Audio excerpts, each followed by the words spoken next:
Om Shanti. Good morning. अव्यक्त मुरली 23 नवंबर 2025। बाबा की मीठी मीठी मुरली हम मीठे मीठे बच्चों के मीठे मंथन के लिए। मंथन शुरू करने से पहले सर्वशक्तिमान शिव बाबा की शक्तिशाली किरणों के नीचे बैठ जाते हैं और अनुभव करते हैं कि मैं मास्टर सर्वशक्तिमान आत्मा हूँ, सर्वशक्तिमान पिता की संतान हूँ। ये मुरली अव्यक्त बाप दादा के रिवाइज कोर्स 31 दिसंबर 2007 की अव्यक्त वाणी है। हम सबको पता है कि ये 2007 की खास तपस्या वर्ष की मुरलियां चल रही हैं और उसी साल परम आदरणीय दादी प्रकाश मणि जी अव्यक्त हुई थी। तो नए वर्ष की मुरली में बाबा नई नई बातें बताता और back to back I think ये तीसरा चौथा रविवार है और ज़्यादा भी हो सकता होगा। पूरी 2007 की अगर आप अव्यक्त वाणियों का संकलन करें तो आपको मिल जाएगा। हर एक मुरली में बाबा ने सर्व खजानों की बात की है।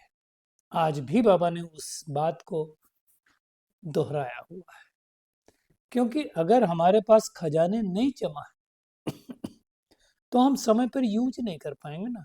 किसी के पास बैंक बैलेंस ही नहीं है तो जरूरत होगी तो क्या करेगा। इसलिए बाबा ने टाइटल दिया, सफल करो और सफलता पाओ। तो क्या क्या सफल करना है उसकी हम गहराई में देखेंगे, है ना। मोस्टली आप देखो जो सफलता की बात आती है तो क्या सफल करते हैं? समय को सफल करते हैं, श्वास को सफल करते हैं, है ना। तन को सफल करते हैं, मन को सफल करते हैं, धन को सफल करते हैं और जन को सफल करते हैं। यही सब करते हैं ना। तो उसकी हम गहराई में जाएंगे। और बाबा कह रहा है अगर ये खजाने हैं तो खजानों में अखंड महादानी बनो। अभी ये बहुत बड़ी बात है, खंडित ना हो आपका दान, अखंड निर्विघ्न। खाली निर्विघ्न की बात बाबा नहीं करता है, अखंड निर्विघ्न, अखंड योगी और सदा सफलता मूर्त बनना। अब ये जो 4 शब्द हैं उसमें पूरी मुरली समा गई है। देखो, एक होता है, 4 शब्दों की हम गहराई में जाएंगे, दानी। एक होता है महादानी और एक होता है वरदानी। हम सब ने देखा है, एक अव्यक्त वाणी चली थी, उसमें दानी वरदानी महादानी के बारे में बाबा ने कहा था। तो हम सबको पता है दानी मतलब किसी को देना, चाहे कुछ दें, स्थूल दें या सूक्ष्म दें, तो दानी हम सबको पता है ना।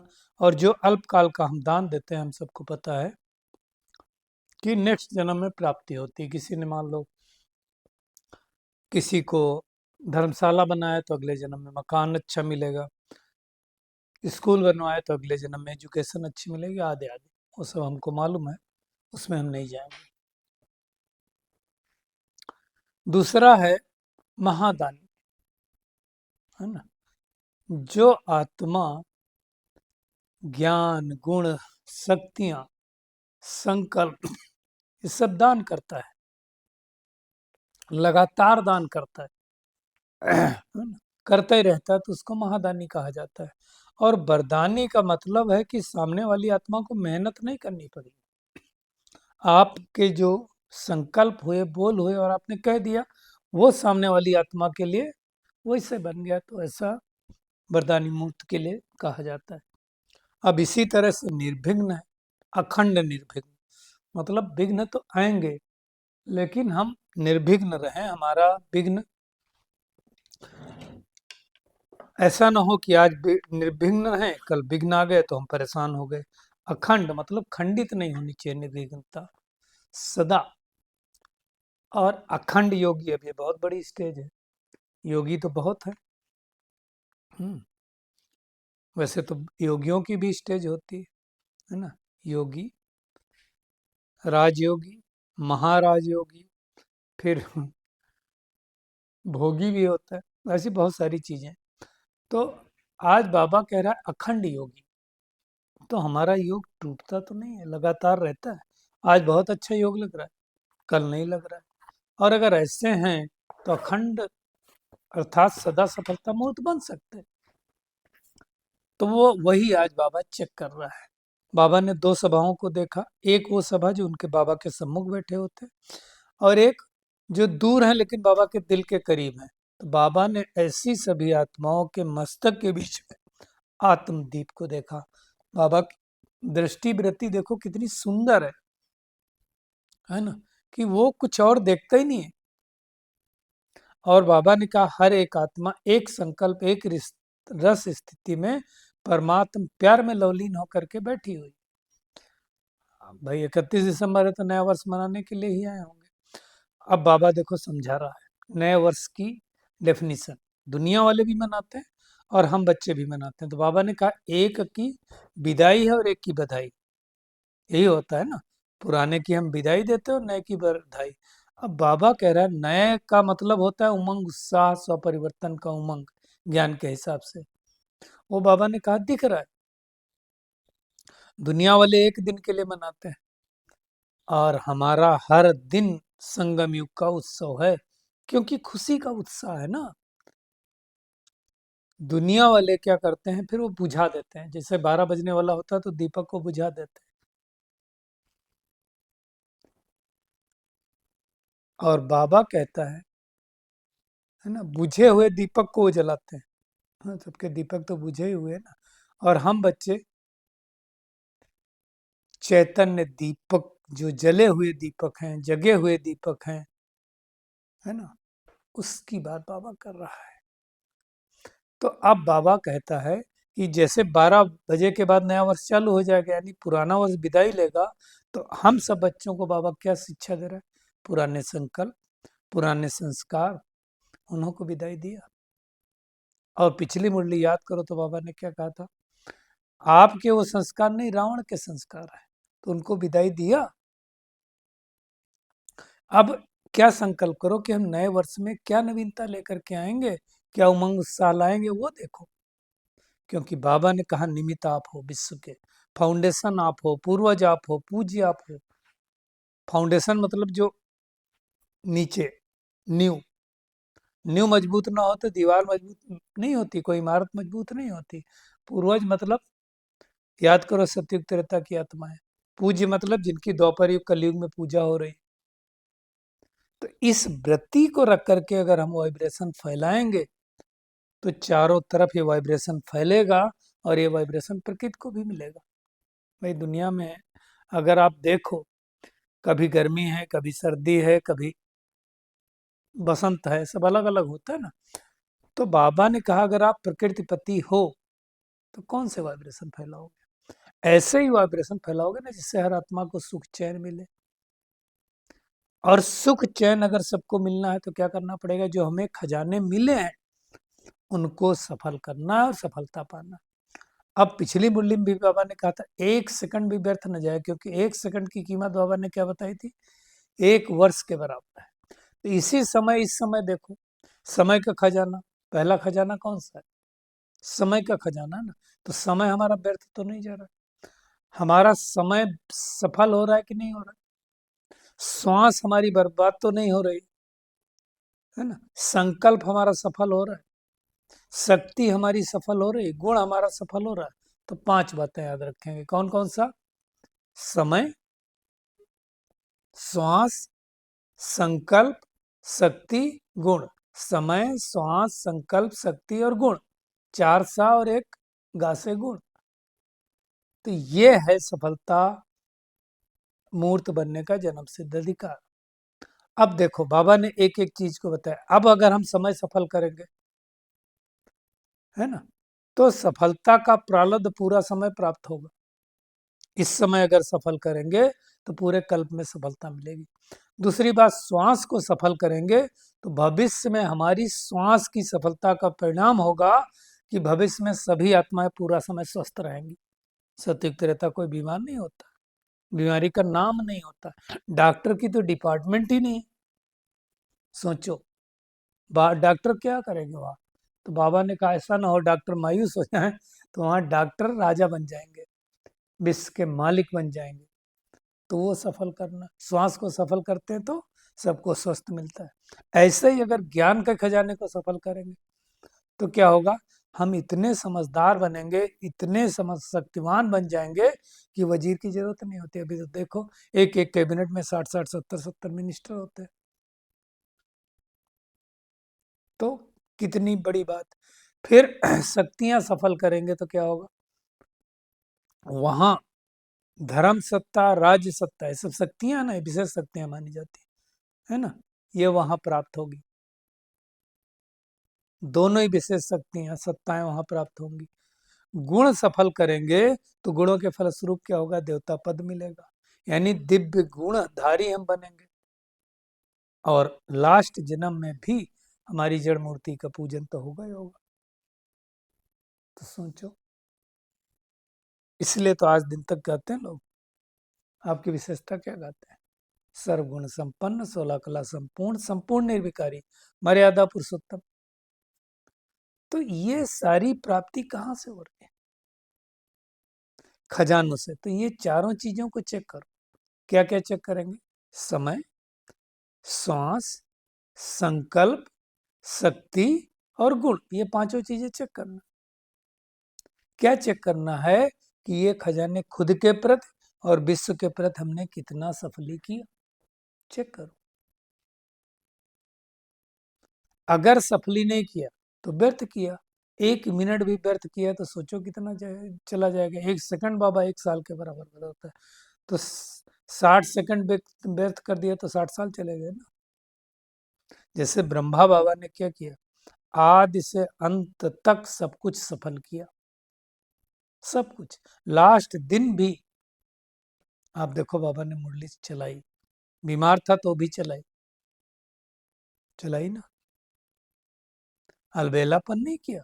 लास्ट दिन भी पाठ बजाय, शरीर कमजोर होते हुए भी आधार लेके नहीं बैठा। हम सब तो आधार लेकर के बैठते हैं। तो सोचो, और क्या किया बाबा ने, लास्ट दिन भी 3 मंत्र देके चला गया। कौन से 3 बातों का मंत्र दिया, निराकारी, निर्विकारी और निरहंकारी। क्या बनना है हमें, निराकारी बनना है, विकार नहीं होना चाहिए, अहंकार नहीं होना चाहिए। तो चेक करें, ऐसे हम हैं। और अगर हमारा लक्ष्य ब्रह्मा बाप समान बनना है तो क्या करेंगे, सभी खजानों को अंत तक सफल करना है। दादी को भी बाबा ने आज याद किया, दादी ने भी सब कुछ सफल किया, सफल कराया। तो विश्व की अलौकिक पाठ के निमित्त बनी। तो बाबा होमवर्क दे रहा है कि कल से अपना चार्ट रखना, कितना सफल किया, कितना व्यर्थ हुआ। अमृत बेले दृढ़ संकल्प करना कि मुझे सफल करना है, सफलता मेरा जन्म सिद्ध अधिकार है, सफलता मेरे गले का हार है, सफलता स्वरूप बनना ही है।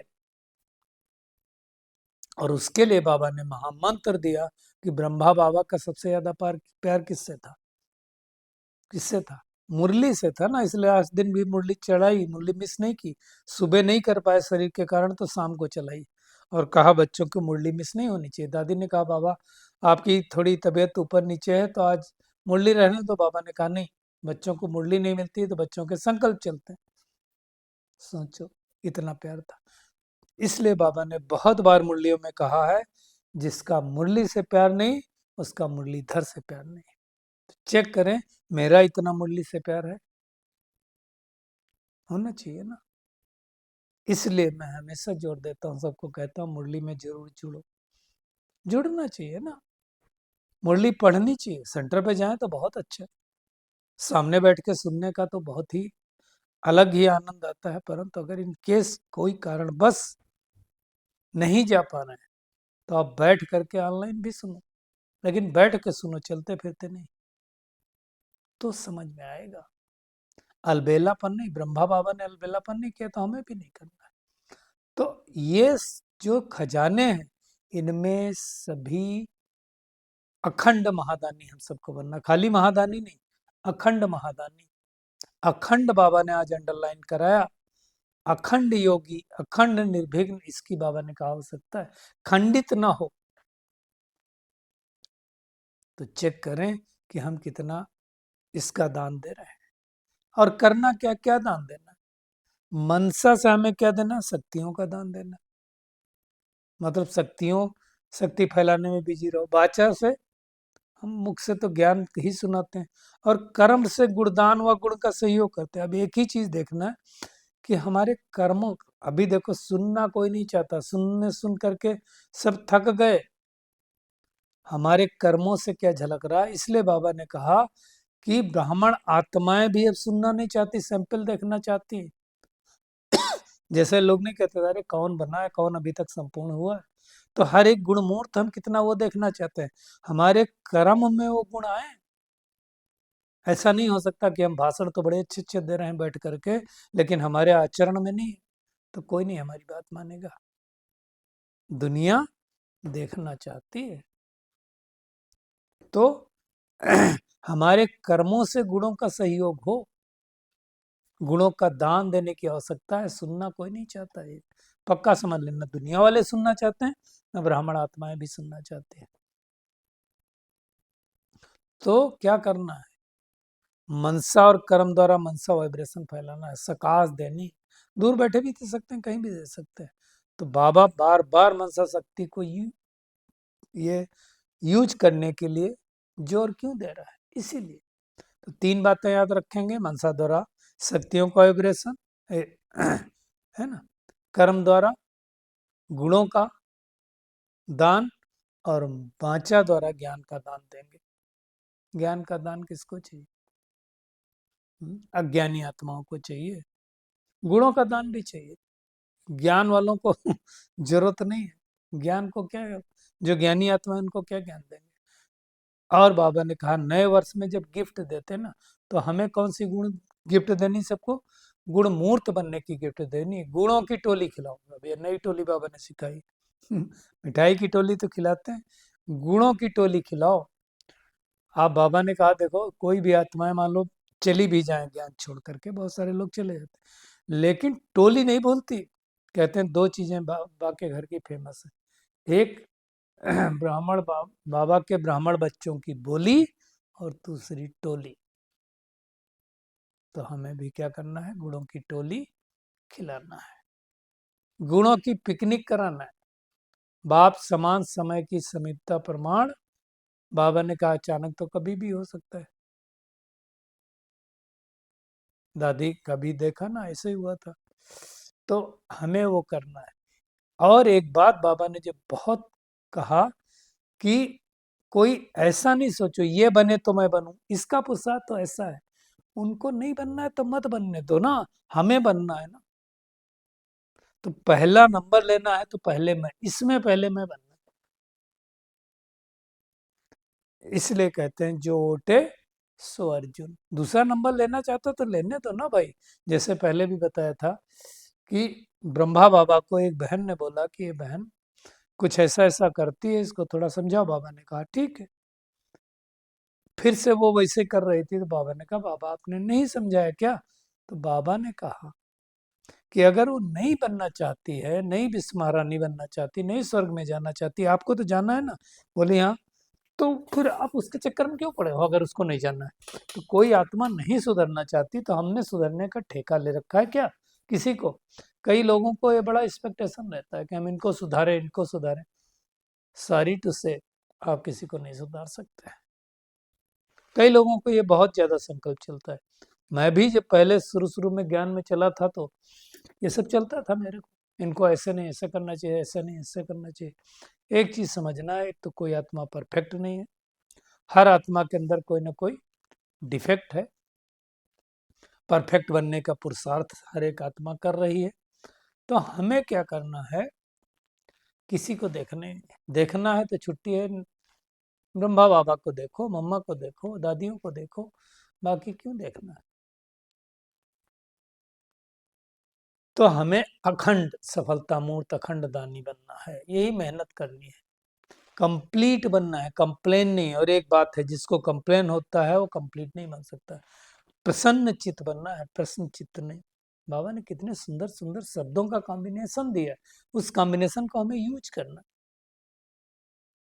है ना। अगर मन बुद्धि हमारी सेवा में बिजी रहे तो माया को आने का चांस कहाँ है, कहाँ आएगी, बेचारी क्या करेगी। तो हमें चेक करना है, मेहनत करनी है और निश्चय रखना है। देखो, निश्चय ही है अगर तो नशा रहेगा। निश्चय की निशानी नशा, निश्चय नहीं तो नशा नहीं, और नशा नहीं तो निश्चय नहीं।